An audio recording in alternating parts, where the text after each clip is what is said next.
জয় শ্রীরাম। সুপ্রিয় শ্রোতাবৃন্দ, যুগে যুগে ধর্মের প্রতিষ্ঠা ও অধর্মের নাশের জন্য পরম করুণাময় ভগবান বিভিন্ন রূপে এ ধরাধামে আবির্ভূত হন। ত্রেতা যুগে অযোধ্যার মহারাজা দশরথের ঘরে প্রভু শ্রীহরির মহিমাময় অবতার শ্রীরামচন্দ্র আবির্ভূত হন ধর্মের আদর্শ রূপে। তার জীবন শুধু একটি রাজপুরুষের নয়, বরং এক নিখুঁত মানবধর্মের প্রতিচ্ছবি। জীবের অশেষ কল্যাণ সাধনের জন্য ভগবান যখন আবির্ভূত হন, তখন তিনি যেমন দুষ্টের সংহার করে এবং শিষ্টের পালন করে ত্রিলোকের সকলের কল্যাণ সাধন করেন, তেমনি তার প্রকাশিত লীলাগুলি স্মরণ করে তার ভাবনায় মগ্ন হয়ে জন্ম মৃত্যুর চক্র থেকে উদ্ধার লাভ করে ভগবদ্ধামে প্রবেশ করার সুযোগও প্রদান করেন। তাই ভগবানের লীলা সর্বদাই শ্রবণ, কীর্তন, স্মরণ ও মনন করা উচিত। ত্রেতা যুগে যখন অধর্মের ছায়া গাঢ় হয়েছিল, রাক্ষসদের অত্যাচার অতীব বৃদ্ধি পেয়েছিল, তখন ধর্মের প্রতিষ্ঠা ও ভক্তের রক্ষার্থে পরম পুরুষ শ্রীহরি রামচন্দ্ররূপে আবির্ভূত হন। রামচরিত মানসে বর্ণিত কৌশল্যার গর্ভে দিব্যরূপে প্রভুর আবির্ভাব তা কেবল এক রাজপুত্রের জন্ম নয়, বরং চিরসত্য, চিরশান্তি ও চিরধর্মের আগমন। এই লীলাময় আবির্ভাবের পর শুরু হয় প্রভুর বাল্যলীলা, যা শুধু মায়ার প্রকাশ নয়, বরং ভক্তের হৃদয়ে নিত্য আনন্দ ভক্তির সঞ্চার। শ্রীরামের বাল্যলীলা ছিল অপার করুণায় ভরা, যেখানে তিনি একদিকে মাতৃভক্ত, ভাতৃপ্রেমময়, অপরদিকে ভক্তদের হৃদয় হরণকারী এক নির্মল শিশুরূপ। মহান সাধক কবি তুলসীদাস অতীব সুন্দরভাবে সেই লীলা বর্ণনা করেন তার রচিত মহান গ্রন্থ রামচরিত মানসে, যেখানে পার্বতী ও শিবের কথোপকথনের মাধ্যমে প্রভু শ্রীরামচন্দ্রের অপূর্ব লীলা মাধুরী ফুটিয়ে তোলা হয়েছে। এই ভিডিওর মাধ্যমে আমরা রামচরিত মানসে বর্ণিত পরমেশ্বর ভগবান শ্রীরামচন্দ্রের সেই আবির্ভাব ও বাল্যলীলার কিছু পবিত্র মুহূর্ত হৃদয়ে ধারণ করতে চলেছি। আসুন আমরা সেই লীলাগাথা মন দিয়ে অনুভব করে প্রভুর ভক্তিতে অবগাহন করি। তুলসীদাস জি বলছেন, ইহ চরতি जो গাবহি হরিপদ পাবহি তে ন পরহি ভবকোপা। অর্থাৎ এই অনুপম সুন্দর লীলা কীর্তনকারী হরিপদ লাভ করেন, তাকে আর ভবকূপে পতিত হয়ে দুঃখভোগ করতে হয় না। শ্রীরামচন্দ্রের চরণে প্রণাম জানিয়ে চলুন ডুবে যায় তার আবির্ভাব ও বাল্যলীলার মহিমাময় স্মৃতিতে। রামায় রামচন্দ্রায় রামভদ্রায় ধীমহি রঘুনাথায় নাথায় সীতায়াপতয়ে নমঃ। জয় শ্রীরাম। ত্রেতা যুগে যখন রাবণাদি রাক্ষসদের অত্যাচার চরমে উঠল, যা বলে বোঝানো যাবে না, শুধু হিংসায় যাদের প্রীতি, তাদের পাপাচারণ যে মাত্রাতিরিক্ত হবে তা তো বলাই বাহুল্য। সর্বত্র তখন পরদ্রব্য ও পরনারীতে আসক্তি, দুষ্ট, চোর, ছ্যাচ্চোরের রমরমা। কেউ মাতা পিতা দেবতার সম্মান দেয় না, আর সাধু সেবা করার কথা তো প্রশ্নই ওঠে না, বরং তারা সাধুদের দিয়ে সেবা করিয়ে নেয়। ভগবান শ্রী শঙ্কর বললেন, হে ভবানী, এইরূপ ব্যভিচারীকে রাক্ষসাখ্যা প্রদান করাই শ্রেয়। এইভাবে ধর্মের এই বিপুল অবক্ষয় দেখে ধরণী দেবী অতিশয় ভীত ও ব্যাকুল হয়ে পড়লেন। তিনি ভাবতে লাগলেন, পরদ্রোহী অর্থাৎ অপরের অনিষ্টকারীর বোঝা আমার নিকট পাহাড়, নদী, সমুদ্র সকলের সম্মিলিত বোঝার চেয়েও বেশি কষ্টকর হয়ে উঠেছে। চতুর্দিকে ধর্মের অবক্ষয়, কিন্তু রাবণের ভয়ে তিনি কিছু মুখ তুলে বলতে পারেন না। অবশেষে বিচার বিবেচনা করে ধেনুরূপ ধারণ করে মাতা বসুন্ধরা সেই স্থানে গেলেন যেখানে দেবতা ও মুনি ঋষিগণ লুকিয়েছিলেন। তিনি রোদনাকুল হয়ে সমস্ত দুঃখ তাদের বললেন, কিন্তু কাজের কাজ কিছুই হলো না।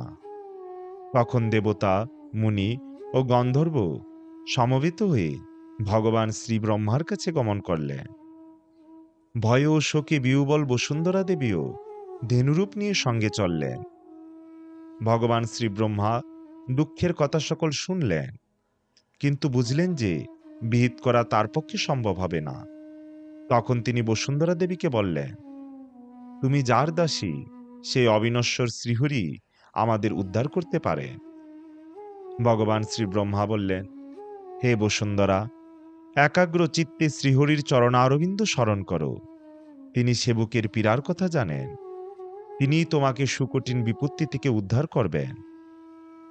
দেবতাদের মধ্যে বিচার বিবেচনা হতে লাগল, প্রভুকে এখন কোথায় পাওয়া যাবে, যাতে তার নিকটে গিয়ে রক্ষার জন্য নিবেদন করা যায়। কারো মতে তিনি বৈকুণ্ঠে, আবার কারো মতে তিনি ক্ষীরসাগরে আছেন বলে জানানো হলো। প্রভুর প্রতি যার হৃদয়ে যেমন ভক্তি ও প্রেম থাকে, তার নিকট তেমন রূপে এই প্রভু আত্মপ্রকাশ করেন। সেই সময়ে, হে পার্বতী, আমিও সেখানে উপস্থিত ছিলাম। আমি তাদের মনে করিয়ে দিলাম যে শ্রী ভগবান সর্বত্র সমরূপে পরিব্যাপ্ত। তার আবির্ভাব প্রেম ও প্রীতির উপর নির্ভরশীল। এমন দেশ, কাল, দিগদিগন্ত কোথায় যেখানে শ্রী প্রভু নেই? তিনি বিশ্ব চরাচরে পরিব্যাপ্ত, জগন্ময় হয়েও নিস্পৃহ ও নিরাসক্ত। অগ্নি যেমন অরণি মন্থনাদির দ্বারা প্রকট হয়, তেমনি শ্রী প্রভু প্রেমসাধন দ্বারা আবির্ভূত হন। আমার কথা সকলের মনোভূত হল। ভগবান শ্রী ব্রহ্মা সাধুবাদ দিয়ে তা সমর্থন করলেন। আমার কথায় প্রজাপতি ব্রহ্মা আনন্দ বিহ্বল হয়ে উঠলেন। অঙ্গে পুলক শিহরণ অনুভূতি লাভ করে তার নয়ন অশ্রুসজল হয়ে উঠল। সুধীর ভগবান শ্রী ব্রহ্মা পরম অনুরাগে করজোরে শ্রীপ্রভুর স্তবস্তুতি করতে লাগলেন। হে দেবাদিদেব সুখদায়ক শরণাগত বৎসল শ্রী ভগবান, আপনার জয় হোক, জয় হোক। হে গো ব্রাহ্মণ বৎসল অসুর মর্দন শ্রীলক্ষ্মীকান্ত, আপনার জয় হোক। হে সুর ও বসুন্ধরা পালনকর্তা, অনুপম অনবদ্য আপনার লীলা, যার মর্ম জানা কারো পক্ষে সম্ভব নয়। এমন সহজ কৃপালু দীনশরণ শ্রীপ্রভু, আপনি আমাদের উপর কৃপা করুন। হে অবিনাশী, সর্বব্যাপী, পরমানন্দময়, অবিগত, ইন্দ্রিয়াতীত, পূত চরিত্র, মায়াতীত মুকুন্দ, আপনার জয় হোক, জয় হোক। যার জন্য সর্বত্যাগী ও বিগত মোহমণিবৃন্দ অতিশয় অনুরাগযুক্ত হয়ে দিবারাত্র ধ্যান ও লীলা সংকীর্তন করেন, সেই সচ্চিদানন্দ বিগ্রহের জয় হোক, যিনি কারো সাহায্য ছাড়াই একা তিন রকমের সৃষ্টি করেছেন। সেই পাপ বিনাশন শ্রী ভগবান আমাদের চিত্তহরণ করুন। আমরা ভক্তি জানি না, পূজাও জানি না। যিনি জন্ম মৃত্যু সম ভবভয় ভঞ্জন, মুনি মনোরঞ্জন ও বিপদনাশক, আমরা ছল চাতুরী রহিত হয়ে কায় মনোবাক্যে সেই ঈশ্বরের শরণাগত হলাম। যাকে পূর্ণরূপে জানতে দেবী সরস্বতী, বেদ, শেষনাগ ও মুনি ঋষিদের পক্ষেও সম্ভব হয়ে ওঠেনি, আর যাকে বেদ দীনশরণ আখ্যা দিয়ে থাকেন, সেই শ্রী ভগবান আমাদের উপর কৃপা করুন। আপনি ভবসাগর মন্থনের মন্দার পর্বত, আলোক সুন্দর, গুণসম্পন্ন ও সুখপুঞ্জ স্বরূপ। হে নাথ, সিদ্ধ মুনি ও দেবতা সকল ভয়ে অতিশয় ব্যাকুল হয়ে আপনার শ্রী পাদপদ্মে শরণাগত হয়েছেন।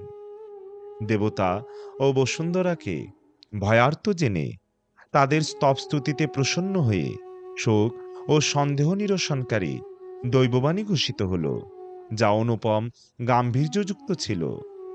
দৈববাণীতে শোনা গেল, হে মুনি, সিদ্ধ, সুর সকল, ভয় পেও না। তোমাদের জন্য আমি নরতনু ধারণ করব, আর উদার সূর্যবংশে কলাসহিত অবতরণ করব। পূর্বে কশ্যপ ও অদিতি যখন কঠিন তপস্যা করেছিলেন, তখন আমি তাদের বরদান করেছিলাম। তারাই নরপতি দশরথ ও কৌশল্যা রূপে অযোধ্যাপুরীতে আবির্ভূত হয়েছে। দেবর্ষী নারদের কথা সত্য প্রমাণ করার জন্য 4 ভ্রাতারূপে তারই গৃহে রঘুকুল আলোকিত করে আমি অবতরণ করব। পরাশক্তি সহ আমার আগমন হবে, ভুবার হরণ নিমিত্ত আমার অবতরণ। অতএব হে দেবতাগণ, ভয় পেও না। আকাশ বার্তা সকর্ণে শ্রবণ করে দেবতাগণ তৎক্ষণাৎ ফিরে গেলেন। তাদের চিত্তে শান্তি পুনঃপ্রতিষ্ঠিত হল। এইবার ভগবান শ্রী ব্রহ্মা কর্তৃক বসুন্ধরা দেবীকে আশ্বাস দেওয়া হলো। অবলম্বন লাভ করে যেন বসুন্ধরা দেবী নির্ভয় হয়ে গেলেন। ভগবান শ্রী ব্রহ্মা দেবতাদের উপদেশ দান করে বললেন, তোমরা সকলে বানরূপ ধারণ করে মর্তলোকে গমন করে শ্রী ভগবানের শ্রী পাদপদ্ম সেবায় নিত্যযুক্ত হয়ে যাও। অতঃপর তিনি স্বলোকে গমন করলেন। দেবতাগণ স্বলোকে ফিরে গেলেন। সকলেই তখন প্রসন্ন চিত্ত। শ্রী ভগবানের আদেশও তাদের মনোভূত হয়েছিল। তারা তৎক্ষণাৎ তা পালন করতে তৎপর হলেন। পৃথিবীতে বানরতনু ধারণ করে তাদের আগমন হল। সকলে মহাবীর ও অমিত বিক্রম হয়ে অতুলনীয় বল ও প্রতাপের অধিকারী হলেন। বীর সকলের অস্ত্র হল পর্বত, বৃক্ষ ও নখ। সেই সকল স্থির ধীর সম্পন্ন বানররূপী দেবগণ শ্রী ভগবানের আগমনের প্রতীক্ষা করতে লাগলেন। পর্বত অরণ্য সর্বত্র সুন্দর বানর সৈন্যবাহিনীতে ছেয়ে গেল। বানর সৈন্যকে প্রস্তুত রেখে আমরা প্রসঙ্গান্তরে গমন করলাম। অযোধ্যায় তখন রঘুকুল শিরোমণি শ্রী দশরথ স্বমহিমায় বিরাজমান ছিলেন। রাজা শ্রী দশরথের গুণগান বেদেও পাওয়া যায়। রাজা ছিলেন পরম ধার্মিক, সর্বগুণাকর ও জ্ঞান সম্পন্ন। তার চিত্তে ছিল সারঙ্গ ধনুর্ধারী শ্রী ভগবানের প্রতি অনন্য ভক্তি। তাই তিনি স্বাভাবিকভাবেই শ্রী ভগবানে নিত্যযুক্ত থাকতেন। মহারাজ শ্রী দশরথের কৌশল্যাদি প্রিয় রানী সকল পবিত্র আচরণযুক্ত ছিলেন। তারা ছিলেন সুবিনীত ও পতিদেবতার অনুকূল। তাদেরও শ্রীহরির চরণে অনন্য প্রীতি ছিল। একবার পুত্র না থাকার দুঃখ মহারাজ শ্রী দশরথের চিত্তে প্রবল রূপ ধারণ করলে তিনি তৎক্ষণাৎ গুরু বশিষ্ঠদেব সকাশে গমন করে তাকে সবিনয়ে প্রণাম নিবেদন করে তার সুখ দুঃখের কথা বললেন। গুরু বশিষ্ঠদেব তাকে আশ্বস্ত করে বললেন, ধৈর্য ধারণ করো। অনতিবিলম্বে ত্রিলোকে প্রসিদ্ধ ভক্তকে অভয় প্রদানকারী 4 পুত্রের জনক হবে। গুরু বশিষ্ঠদেব শৃঙ্গিমুনিকে ডেকে পাঠালেন আর তাকে দিয়ে পুত্র কামনায় শুভ পুত্রেষ্টি যজ্ঞ সম্পাদন করালেন।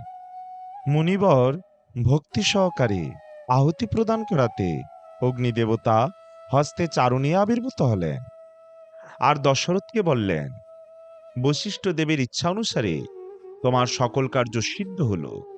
হে রাজন, তুমি এই চারু যেভাবে ভালো মনে করো ভাগ করে দাও। অতঃপর অগ্নিদেবতা সবাস্ত সকলকে বুঝিয়ে দিয়ে অন্তর্ধান হলেন। রাজা পরমানন্দে মগ্ন হলেন। আনন্দ যেন তার চিত্তে ধরছিল না। তখন মহারাজ দশরথ তার প্রিয় পত্নীদের আহ্বান করলেন। কৌশল্যাদি রানীগণ তথায় উপস্থিত হলেন। পায়েসান্নের অর্ধেক ভাগ তিনি রানী কৌশল্যাকে দিয়ে অবশিষ্ট অর্ধেকের 2 ভাগ করলেন। তার 1 ভাগ তিনি রানী কৈকেয়ীকে দিলেন। অবশিষ্ট যা রইল তাকে 2 ভাগে ভাগ করে রাজা তা কৌশল্যা ও কৈকেয়ীর হাতে রেখে, অর্থাৎ তাদের অনুমতি নিয়ে তাদের প্রসন্ন করে রানী সুমিত্রাকে প্রদান করলেন। এইভাবে রানী সকল গর্ভধারণ করলেন। তারা সুখানুভূতি লাভ করে আনন্দে পরিপূর্ণ হয়ে গেলেন। শ্রীহরির গর্ভে আসার দিন থেকে ত্রিলোকে সুখ ও সমৃদ্ধি বৃদ্ধি হতে লাগলো। রাজপ্রাসাদে তখন রানীগণ সৌন্দর্য, সদাচার ও জ্যোতি সম্পন্ন হয়ে বিরাজ করছিলেন। এইভাবে সুখে সময় কাটতে লাগলো। আর শ্রীপ্রভুর আবির্ভাবের মহেন্দ্রক্ষণ এসে উপস্থিত হল। যোগ, লগ্ন, গ্রহ, বার ও তিথি সকলই অনুকূল হয়ে গেল।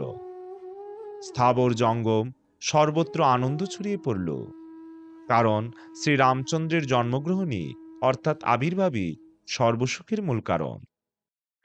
পবিত্র চৈত্র মাস, নবমী তিথি, শুক্লপক্ষ ও শ্রী ভগবানের অতি প্রিয় অভিজিৎ মুহূর্ত উপস্থিত হল। দ্বীপ্রহর কাল, শীততাপে পরিমিত সুখানুভূতি। সেই পবিত্র কাল সর্বলোকের জন্য শান্তিপ্রদায়ক ছিল। শীতল মৃদুমন্দ সুগন্ধিত বায়ু প্রবাহ আকাশ বাতাস মনোরম করে রেখেছিল। দেবগণ প্রসন্নচিত্ত ছিলেন, আর সাধুসন্তদের মনে ছিল দুর্দমনীয় উচ্ছ্বাস। অরণ্য উদ্যান সকল পুষ্প সম্ভারে সুসজ্জিত হয়ে উঠেছিল। পর্বতমালা সকল মণিমাণিক্য সম দেদীপ্যমান হয়ে উঠেছিল। সকল নদ নদীতে অমৃতের ধারা প্রবাহিত হচ্ছিল। শ্রী ভগবানের আবির্ভাবকাল উপস্থিত জেনে প্রজাপতি শ্রী ব্রহ্মা দেবতা সকলকে নিয়ে সুসজ্জিত বিমানে আরোহণ করে যাত্রা করলেন। গগনমণ্ডল দেবগণে পরিবৃত হয়ে গেল। গন্ধর্বগণকে হরিগানে মত্ত হতে দেখা গেল। তারা শ্রী প্রভুর উদ্দেশ্যে সুন্দর করে পুষ্পাঞ্জলি বর্ষণ করতে থাকলেন। শ্রী ভগবানকে অভ্যর্থনা করবার জন্য প্রচণ্ড রবে দুন্দুবিবাদন শুরু হয়ে গেল। নাগমুনি ও দেবতা সকলেই স্তবস্তুতি করতে থাকলেন, আর বহুভাবে তাদের প্রীতি সেবা উপহার প্রদান করতে লাগলেন। দেবতাগণ প্রণাম নিবেদন করে স্তবস্তুতি করলেন, আর স্বধামে প্রত্যাগমন করলেন। অখিলাত্মা সর্বশান্তিদাতা জগন্নিবাসের শুভ আবির্ভাব হল। দীনবন্ধু পরম করুণাকর কল্যাণমূর্তি ভগবান কৌশল্যেয় ধরাধামে অবতরণ করলেন।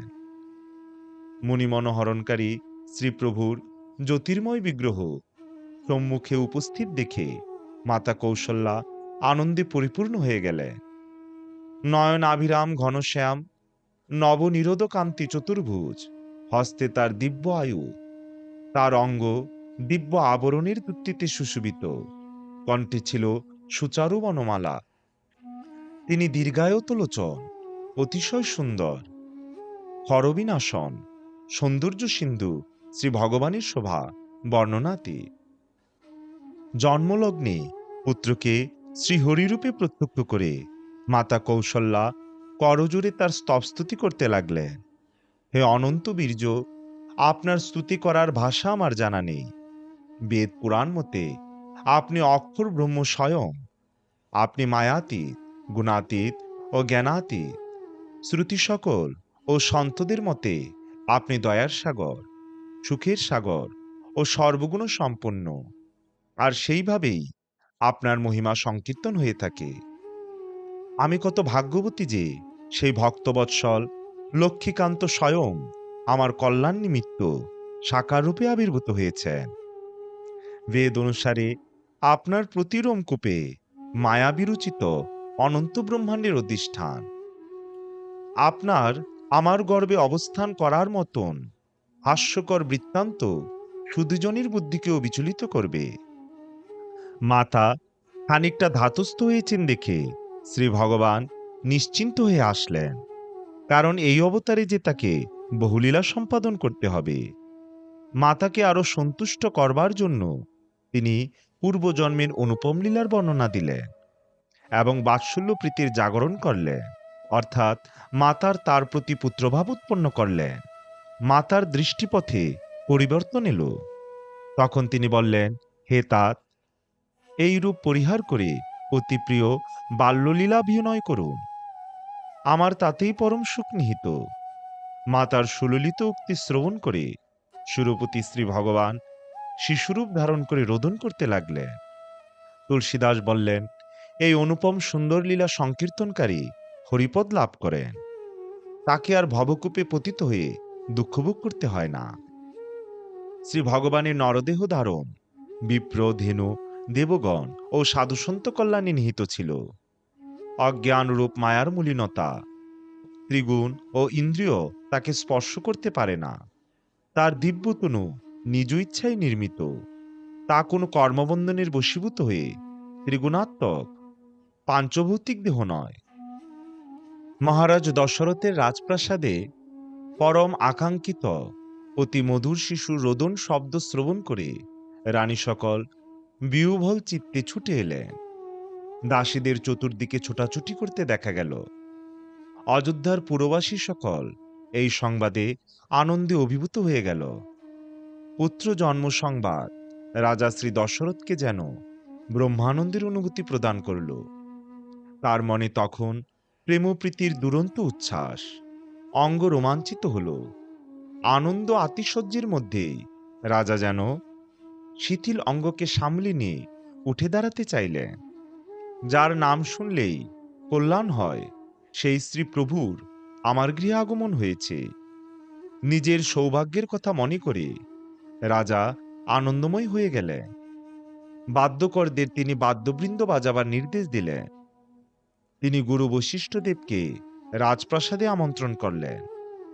ব্রাহ্মণদের সঙ্গে নিয়ে গুরুদেব এসে সেই অনুপম রূপলাবণ্যযুক্ত শিশুকে দেখলেন। শিশু বর্ণনাতীত গুণ সম্পন্ন ছিলেন। রাজা অতঃপর নান্দিমুখ শ্রাদ্ধ করে জাতকর্ম সংস্কার সকল করলেন, আর ব্রাহ্মণদের সুবর্ণ, ধেনু, বস্ত্র ও মণিমাণিক্য দান দিলেন। নগর ধ্বজ পতাকা তুরণী ছেয়ে গেল। সে অনুপম নগরসজ্জা বর্ণনা করে বোঝানো কঠিন। আকাশ থেকে পুষ্পবৃষ্টি হতে লাগল। সকলে ব্রহ্মানন্দে মগ্ন হয়ে গেল। দলে দলে রমণীকুলকে আসতে দেখা গেল। আনন্দ অতিশয্যে রমণীগণ সহজে শৃঙ্গাররত অবস্থাতেই ছুটে এলো। তারা সুবর্ণ নির্মিত কলস ও মাঙ্গলিক দ্রব্যাদিতে সুসজ্জিত থালা নিয়ে মধুর গীত পরিবেশন করতে করতে রাজপ্রাসাদে প্রবেশ করল। শিশুকে আরতি করে রমণীগণ নিজেদের সেই শিশুর চরণে সমর্পণ করে দিল। সুত, বন্দী আদি স্তুতিগায়কগণ শ্রীপ্রভুর গুণসংকীর্তনে যুক্ত হল। রাজা শ্রী দশরথ মুক্তহস্তে দানাদি করলেন। আনন্দে দান গ্রহণকারীগণ লাভ করা দ্রব্যাদি বিতরণ করে দিতে লাগল। নগরের অলিগলিতে মৃগমদ অর্থাৎ কস্তুরী, চন্দন ও কুমকুম এত বেশি সিঞ্চন করা হলো যে তা কর্দমে পরিণত হল। গৃহে গৃহে পুত্র জন্ম হেতু আনন্দোৎসব হতে লাগল, কারণ সুষমা রাজের যে শুভ আবির্ভাব হয়েছে। বিভিন্ন স্থানে দলে দলে নরনারী বৃন্দ আনন্দে পরিপূর্ণ হয়ে গেল। রানী কইকেয়ী ও সুমিত্রা দুইজনই সুন্দর পুত্রদের জন্মদান করলেন। তখনকার সুখ, সম্পদ, কাল ও পরিস্থিতির প্রকৃত বর্ণনা করা কবির পক্ষে কেন, দেবী সরস্বতীর ও সর্পরাজ শেষনাগের পক্ষেও সম্ভব নয়। অযোধ্যাপুরীর তখন অনুপম শোভা, শ্রীপ্রভুর সঙ্গে মিলিত হওয়ার ইচ্ছায় রজনী যেন সূর্য দেখে হতমত খেয়ে সন্ধ্যারূপেই বিরাজমান হয়ে রয়েছে। ধূপধুনার ধোঁয়ায় চতুর্দিকে অন্ধকার, আর তার মাঝে আবির উড়ছে। মনে হচ্ছে যেন সন্ধ্যার অন্ধকারে সূর্যের অস্তাচলের গমনের অরুণাভা ছড়াচ্ছে। তারই মধ্যে রাজপ্রাসাদের মণিমাণিক্য সকল তারার মতন জ্বলজ্বল করছে। রাজপ্রাসাদ শীর্ষের সুবর্ণ কলসকে দেখে মনে হচ্ছে যেন গগনে পূর্ণচন্দ্র সমহিমায় বিরাজমান রয়েছে। রাজপ্রাসাদের ভিতর থেকে ভেসে আসা কুললিত বেদ পাঠধ্বনিকে সন্ধ্যাবেলার বিহঙ্গ কুলের কলতান মনে হতে লাগল। এই কৌতুক প্রত্যক্ষ করে সূর্যদেবও নিজ গতি ভুলে গেলেন। 1 মাস কাল অতিবাহিত হয়ে গেল, কিন্তু তিনি তা জানতে পারলেন না। দিবাকাল মাস পর্যন্ত বিস্তৃত হল। এই রহস্য সকলের অজানাই রয়ে গেল। সূর্য রহস্য সেখানেই অবস্থান করে থাকলেন, তাই রাত্রি আগমনের প্রশ্নই রইল না। এই রহস্য কেউই জানতে পারল না। সূর্য দেবতা ভগবান শ্রীরামচন্দ্রের মহিমা গান করতে করতে এগিয়ে গেলেন। দেবতা, মুনি ও নাগ সকল এই মহোৎসব প্রত্যক্ষ করাকে নিজ পরম সৌভাগ্য জেনে নিজ নিজ ধামে গমন করলেন। হে পার্বতী, আমি জানি যে প্রভু শ্রীরামচন্দ্রের পাদপদ্মে তোমার অনন্য ভক্তি, তাই তোমাকে একটা নিজের গুপ্ত কথা বলবো, তুমি শোনো। কাকভূষণ্ডী আর আমিও তখন সেইখানে ছিলাম। নরদেহী ছিলাম বলে কেউই চিনতে পারেনি। প্রেম ও প্রীতিরঞ্জিত ও পরমানন্দযুক্ত হয়ে আমরা আত্মবিস্মৃত হয়ে গিয়ে পথে পথে ঘুরে বেড়াচ্ছিলাম। এই শুভ বৃত্তান্ত শ্রী প্রভুর কৃপা থাকলেই জানা সম্ভব হয়। তখন যে যেমন চেয়েছে আর যার যা ইচ্ছা ছিল, রাজা মহাশয় সবই পূরণ করেছিলেন। দান বস্তুর মধ্যে গজ, রথ, অশ্ব, ধেনু, বস্ত্র, সুবর্ণ, হীরক সবই ছিল। মহারাজ শ্রী দশরথের কাছে বাঞ্ছিত বস্তু সকল লাভ করে সকলেই প্রসন্ন চিত্ত হয়ে তুলসীদাসের প্রভু পুত্র চতুষ্টয়কে চিরজীবী হওয়ার আশীর্বাদ দিলেন। কালচক্র ঘুরে চলল। সকলের অলক্ষিতে দিনরাত কেটে যেতে লাগলো। নামকরণকাল উপস্থিত দেখে রাজা মহাশয় মুনিবর বশিষ্ঠদেবকে ডেকে পাঠালেন। মুনিবর আসতেই রাজা মহাশয় তার যথাবিধি পূজার্চনা করলেন। অতঃপর তিনি বললেন, হে মুনিবর, বলুন কি নাম রাখা যায়? মুনিবর বললেন, হে রাজন, এদের তো বহু অনুপম সুন্দর নাম আছে, তবু আমার বিচার অনুসারে আমি বলছি, আপনার পুত্রগণ সুখরাশি সম্পন্ন ও আনন্দ সাগর। এই সাগরের এক বিন্দু ত্রিলোককে খুব সমৃদ্ধ করতে সক্ষম। সুখদাম ও বিশ্ব চরাচরের শান্তিদাতা আপনার জ্যেষ্ঠ পুত্রের নাম রাম। জগৎ ভরণ পোষণকারী আপনার দ্বিতীয় পুত্র ভরত। আর যাকে স্মরণ করলেই শত্রুর বিনাশ হয়, তিনি বেদ সমর্থিত শত্রুঘ্ন। এরপর গুরু বশিষ্ঠদেব সর্বসুলক্ষণযুক্ত শ্রীরামচন্দ্রের অতি প্রিয় ও জগতের আধারস্বরূপ পুত্রের উৎকৃষ্ট নামকরণ করলেন লক্ষণ। হৃদয় মন্থন করে গুরু বশিষ্ঠদেব এই সকল নাম দিলেন আর বললেন, হে রাজন, তোমার পুত্র চতুষ্টয় মূর্তিমান বেদ তত্ত্ব, সাক্ষাৎ পরাৎপর ভগবান। তারা মুনি ঋষিদের সম্পদ, ভক্তদের সর্বস্ব ও দেবাদিদেব মহাদেবের প্রাণস্বরূপ। তারা এখন তোমার প্রেমাধীন হয়ে বাল্যলীলার রসাস্বাদনে ইচ্ছুক। বাল্যকাল থেকে শ্রী লক্ষণ অগ্রজ শ্রী রামচন্দ্রকে নিজ পরম হিতাকাঙ্ক্ষী প্রভু জ্ঞানে তার শ্রীচরণে প্রীতিধারণ করলেন। ওদিকে শ্রী ভরত ও শ্রী শত্রুঘ্নের মধ্যে প্রভু ও সেবক সম্বন্ধ সৃষ্টি হয়ে গেল। উভয় যুগলই শ্যাম ও গৌর ছিল। সেই ভাতৃযুগলের অনুপম সৌন্দর্য সকলকে মোহিত করতে লাগলো। জননী সকল নজর লাগা থেকে সন্তানদের রক্ষা করার জন্য তৃণচ্ছেদন করে সন্তানদের দিকে তাকাতেন। ভ্রাতা চতুষ্টয়ী রূপ, গুণ ও সদাচারের ধাম ছিলেন, তবুও যেন টুকসাগর শ্রীরামচন্দ্র তাদের মধ্যে ছিলেন অন্যতম। তার অন্তরে ছিল কৃপারূপ চন্দ্রালোকের স্নিগ্ধতা, যা তার স্মিতহাস্যে ছড়িয়ে পড়ত। মাতা সন্তানকে কখনো অঙ্কে আর কখনো দোলনায় শয়ান দিয়ে বাছা আমার বলে আদর করতেন। যিনি সর্বব্যাপী, নিরঞ্জন, নির্গুণ, হর্ষবিষাদ রহিত, অজ, ব্রহ্ম, তিনি প্রেম ও ভক্তির বশীভূত হয়ে মাতা কৌশল্যার অঙ্কে ক্রীড়ালীলা করছেন। তার নীলকমল সদৃশ নবনীরদ ঘনশ্যাম তনুতে ছিল কোটি কামদেবীর সৌন্দর্য। অরুণাভ শ্রী পাদপদ্মের নখের শুভ্রজ্যোতি দেখে মনে হচ্ছিল যেন রক্তকমল পত্রদলের উপর মুক্তা বিরাজমান হয়ে আছে।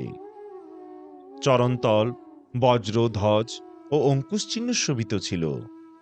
তার নূপুরের রুনুঝুনু শব্দ মুনিমনকেও মোহিত করত। তার কোটিতে ছিল কিঙ্কিণী, আর উদরে ছিল ত্রিবলী রেখা। নাভির গভীরতা তো সেই জানে যে তাকে দর্শন করে ধন্য হয়েছে।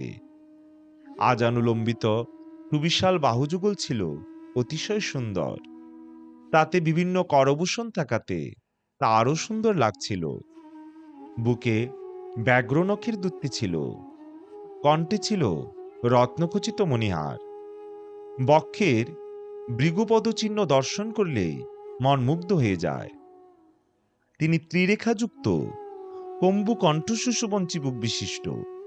বদনে অসংখ্য কামদেবের যুগপৎ অধিষ্ঠানের সৌন্দর্য, নাসিকা গঠন সুচারু, অরুণাভ অধরের মধ্যে দুটি দন্তের অনুপম শোভা, ললাটিকার সৌন্দর্য বর্ণনা করা কঠিন। সুন্দর কর্ণযুগল আর রুচির কপোল, মধুর আধো আধো কথার শ্রুতিমাধুর্য অনুপম, জন্ম সময় থেকে বৃদ্ধি পাওয়া সুকিঞ্চন কুঞ্চিত কেশধামে এক অনবদ্য সৌন্দর্য, যা মাতা কৌশল্যা নানাভাবে সজ্জিত করে দিতেন। অঙ্গে তার ঢিলেঢালা পীত বস্ত্র, বাল্যলীলায় হাঁটু আর হাতের উপর ভর করে তার হামা দেওয়ার দৃশ্য পরম সুন্দর। সেই রূপের বর্ণনা করা বেদ ও শেষনাগের পক্ষেও সম্ভব নয়। স্বপ্নেও যে তাকে প্রত্যক্ষ করতে সক্ষম হয়েছে, সেই কেবল এরূপ সৌন্দর্যকে অনুভব করতে সক্ষম হবে। সুখ সম্পদের আকর, মোহবিরহিত ও জ্ঞানবাণী ইন্দ্রিয় অতীত ভগবান শ্রী রামচন্দ্র রাজ দম্পতির প্রেমে বশীভূত হয়ে পবিত্র বাল্যলীলা করতে লাগলেন। এইভাবে সমগ্র জগতের পিতামাতা শ্রী রামচন্দ্র অযোধ্যা পুরবাসীদের সুখ প্রদান করতে থাকলেন। হে ভবানী, যারা প্রভু শ্রী রামচন্দ্রের চরণে প্রীতি ধারণ করেন, তাদের এই রূপগতি লাভ হয়ে থাকে, অর্থাৎ শ্রী ভগবান তাদের প্রেমের বশীভূত হয়ে বাল্যলীলা প্রদর্শন করে তাদের আনন্দ দান করে থাকে। শ্রী রঘুনাথ বিমুখ ব্যক্তি ভববন্ধন ছিন্ন করতে সক্ষম হয় না। বিশ্ব চরাচরের জীব সকল যে মায়ায় বশীভূত, সেই মায়াও শ্রী প্রভুকে ভয় করে চলে। শ্রী ভগবান সেই মায়াকেই ভ্রুবিলাসে নিত্য করান। এমন প্রভুকে ছেড়ে আর কার ভোজনা করবে? ছলচাতুরি বিরহিত হতে হবে। কায় মনোবাক্যে আর সহজ সরল হৃদয়ে ভজনা করলে শ্রী রঘুনাথ তখনই কৃপা করেন। প্রভু শ্রী রামচন্দ্রের বাল্যলীলা প্রদর্শন এইভাবেই চলতে লাগলো, যা সমগ্র অযোধ্যাবাসীকে আনন্দ প্রদান করত। মাতা কৌশল্যা বালক শ্রী রামচন্দ্রকে কখনো কোলে তুলে আদর করতেন, আবার কখনো তাকে দোলনায় রেখে দোলাতেন। প্রেমাভিভূত মাতা কৌশল্যা দিবানিশীর গমনাগমনের কথা জানতেও পারতেন না। পুত্র স্নেহে বিভোর মাতা পুত্রের বাল্যলীলায় বিমুগ্ধ চিত্তে সংকীর্তন করতেন। একবার মাতা কৌশল্যা শিশুপুত্রকে স্নানাদি করিয়ে উত্তম রূপে সজ্জিত করে দোলনায় শুইয়ে দিলেন। অতঃপর তিনি কুলদেবতার পূজার নিমিত্ত স্নানাদি করলেন। মাতা পূজার্চনা ও নৈবেদ্য নিবেদন করে পাকশালায় গেলেন। কিছুক্ষণ পরে মাতা কৌশল্যা সেইখানে ফিরে এলেন। এসে দেখলেন যে ইষ্ট দেবতার উদ্দেশ্যে নিবেদিত নৈবেদ্য পুত্র খেয়ে নিচ্ছে। মাতা ভাবছেন, পুত্রকে দোলনায় শুয়ে রেখে দিলাম, কে তাকে নৈবেদ্যের সামনে এনে বসিয়ে দিল? মাতা ভয় পেয়ে দোলনার কাছে ছুটে গেলেন। সেইখানে গিয়ে দেখলেন যে পুত্র দোলনাতেই শুয়ে আছে। অতঃপর মাতা ছুটে ঠাকুর ঘরে গিয়ে দেখলেন যে সেই পুত্রই সেইখানে নৈবেদ্য খাচ্ছে। তার বুক কেঁপে উঠল, মন অশান্ত হয়ে উঠল। মাতা বিভ্রান্ত। দোলনায় একজন পুত্র, আবার ঠাকুর ঘরে আরেকজন। মনের ভুল না অন্য কিছু? মাতা কৌশল্যাকে বিহ্বল দেখে তখন প্রভু শ্রী রামচন্দ্র সুমধুর মুচকি হাসলেন। অতঃপর তিনি মাতা কৌশল্যাকে নিজ অদ্ভুত বিরাট রূপ প্রদর্শন করালেন। সেই বিরাট রূপের প্রতি রোমকূপে কোটি কোটি ব্রহ্মাণ্ড বর্তমান। অগণিত সূর্য, চন্দ্র, শিব, ব্রহ্মা, পর্বতমালা, নদী সকল, সমুদ্র, পৃথিবী, অরণ্য, কাল, কর্ম, গুণ, জ্ঞান ও প্রকৃতির সম্ভার সেইখানে বিরাজমান ছিল। মাতা বহু এমন বস্তু দেখলেন যা তিনি পূর্বে কখনো শুনেননি বা দেখেননি। পরম শক্তিশালী মায়াকে তিনি সভয়ে করজোড়ে দাঁড়িয়ে থাকতে দেখলেন। তিনি জীবকে দেখলেন যাকে মায়া নাচিয়ে বেড়ায়, আর তারপর সেই ভক্তিকে দেখলেন যে জীবকে মায়ার কবল থেকে মুক্ত করে। তখন মাতা কৌশল্যার অঙ্গে অঙ্গে শিহরণ। তিনি কোনো কথা বলতে সক্ষম হলেন না। তিনি চোখ বুজে অন্তরে সেই বিরাট রূপ প্রতিষ্ঠা করে শ্রীরামচন্দ্রের চরণে প্রণাম নিবেদন করলেন। মাতাকে বিস্ময়ান্বিত দেখে হর বিনাশক প্রভু শ্রীরামচন্দ্র আবার শিশুরূপে ফিরে এলেন। ভয়ে মাতা স্তুতিও করতে পারছিলেন না। জগৎপিতা পরমাত্মাকে পুত্ররূপে কল্পনা করা যে প্রবল দৃষ্টতা, তাই তার ভয় করছিল। শ্রীহরি তখন মাতা কৌশল্যাকে শান্ত করলেন আর বললেন, দেখো হে মাতা, এই কথা যেন কোথাও প্রকাশ করে ফেলো না। মাতা কৌশল্যা বারে বারে করজোড়ে সবিনয় নিবেদন করলেন, হে প্রভু, আপনার মায়া যেন আর কখনো আমার উপর প্রভাব না ফেলে। শ্রীহরির অনুপম বাল্যলীলা চলতে থাকল, আর তা সেবকদেরও প্রভূত আনন্দ প্রদান করছিল। কালচক্র আবর্তিত হতে থাকল। ভ্রাতাচারজন বয়স বাড়ার সঙ্গে সঙ্গে পরিবার পরিজনদের সুখ প্রদান করতে থাকলেন। রাজকুমারদের চূড়াকরণ সংস্কারের জন্য গুরু বশিষ্ঠদেবের ডাক পড়ল। শুভানুষ্ঠানে ব্রাহ্মণগণ আবার প্রভূত দক্ষিণা পেলেন। সুরম্য সুকুমার রাজকুমারগণ অতিশয় মনোহর লীলাভিনয় করে যেতে লাগলেন। যিনি কায়মনোবাক্যের অগোচর, সেই শ্রীহরি মহারাজ দশরথের আঙিনায় খেলে বেড়াতে লাগলেন। আহার করার জন্য পিতার আহ্বান সত্ত্বেও তারা সখাদের ছেড়ে আসতে চাইতেন না। মাতা কৌশল্যা নিজে ডেকে আনতে গেলে শ্রীপ্রভু নাচানাচি করে ছুটে পালাতেন। বেদ যাকে নেতি নেতি বলে নিরূপণ করেন, আর দেবাদিদেব মহাদেবও যার অন্ত খুঁজে পান না, সেই শ্রীহরিকেই মাতা জোর করে ধরে আনবার জন্য ছুটতেন। ধূলি ধূসরতনু অবস্থায় ফিরে এলে রাজা দশরথ তাকে হেসে কোলেটাই দেন। আহারকালেও শ্রীপ্রভুর চঞ্চলতা কমত না। একটু সুযোগ পেলেই শ্রীপ্রভু দৈবাত লেগে থাকা অবস্থায় খিলখিল করে হাসতে হাসতে ছুটে পালাতেন। শ্রী রামচন্দ্রের বাল্যলীলা সহজ সরল হলেও অতীব মনোহর। তার সংকীর্তন করে দেবী সরস্বতী, শেষনাগ, ভগবান শ্রী শঙ্কর ও বেদও শেষ পায় না। যেই অনুপম সুন্দর বাল্যলীলার আকর্ষণ অনুভব করে না, সে তো হতভাগ্য, বিধাতার অধম সৃষ্টি। ধীরে ধীরে রাজকুমার সকল কৈশোরে উপনীত হলেন। তখন গুরুদেব দ্বারা পিতামাতা তাদের যজ্ঞোপবীত সংস্কার করলেন। অতঃপর শ্রী রঘুনাথ বিদ্যাভ্যাস হেতু গুরুগৃহে গেলেন, আর অতি অল্প সময়ে সকল বিদ্যার্জন সম্পূর্ণ করলেন। শ্রী ভগবানের জন্য চতুর্বেদ শ্বাস প্রশ্বাস সমস্বাভাবিক। তার বিদ্যার্জনের জন্য গুরুগৃহে গমন অবশ্যই কৌতুকপ্রদ ঘটনা। চার ভ্রাতাই বিদ্যা, বিনয়, গুণ ও চরিত্রে নিপুণ। তারা সকলেই রাজার উপযুক্ত লীলার অনুকরণ করতেন। বালকদের হস্তে ধনুর্বাণের অপরিসীম সৌন্দর্য, তার রূপ বিশ্ব চরাচরকে মোহিত করে রাখত। যে পথে ভ্রাতাগণ ক্রীড়ায় মত্ত হয়ে যেতেন, সেইখানকার নারী সকল অতিশয় স্নেহে শিথিল অঙ্গ হয়ে তাদের দর্শন করতেন। অযোধ্যার আবাল বৃদ্ধ বনিতা সকলেই শ্রীরামচন্দ্রকে প্রাণাধিক ভালোবাসতেন। সুপ্রিয় শ্রোতাবৃন্দ, শ্রীমৎ গোস্বামী তুলসীদাস বিরচিত শ্রী রামচরিত মানস থেকে শ্রীরামচন্দ্রের আবির্ভাব ও বাল্যলীলার বর্ণনা এখানেই সমাপ্ত। আপনার যদি এই ভিডিও ভালো লেগে থাকে তাহলে দয়া করে লাইক দিন, নিচে কমেন্ট করুন এবং ভবিষ্যতে ভগবানের আরও এমন লীলা মহিমা শ্রবণ করতে চাইলে অমৃত কাদম্বিনী চ্যানেলটি সাবস্ক্রাইব করতে ভুলবেন না। জয় শ্রীকৃষ্ণ চৈতন্য প্রভু নিত্যানন্দ, শ্রী অদ্বৈত গদাধর শ্রীবাসাদি শ্রী গৌর ভক্তবৃন্দ। হরে কৃষ্ণ কৃষ্ণ কৃষ্ণ হরে হরে, হরে রাম রাম রাম হরে হরে। জয় শ্রীরাম।